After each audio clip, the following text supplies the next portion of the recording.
पियवा हमर दूबर पातर अपने हाथ खियाई गहना बेची। पियवा हमर दूबर पातर अपने हाथ खियाई गहना बेची। गहना बेची सजनवा के दरभंगा में पढ़ैब। गहना बेची सजनवा के दरभंगा में पढ़ैब। पिया जी से इंग्लिश में बतियाइबै हे पिया जी से इंग्लिश में बतियाइब।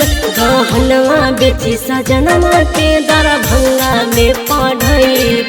गहना बेची सजनवा के दरभंगा में पढ़ैब।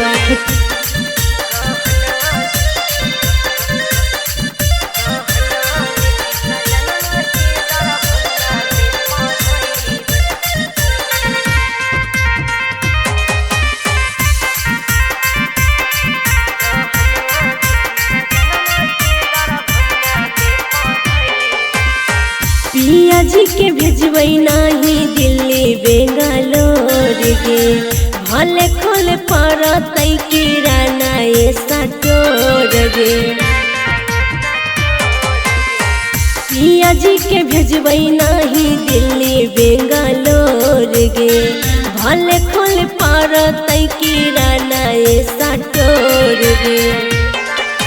पिया जी के सोचल सारा सपना गे पुराइबै गहना बेची।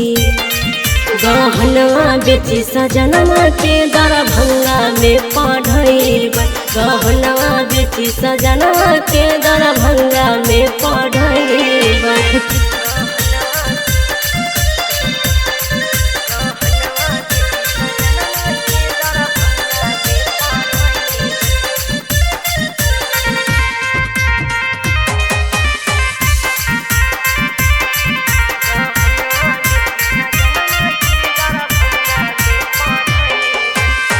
राजा के करैबै सीएम साइंस में एडमिशन।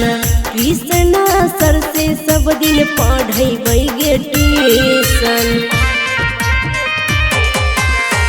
राजा के करैबै सीएम साइंस में एडमिशन।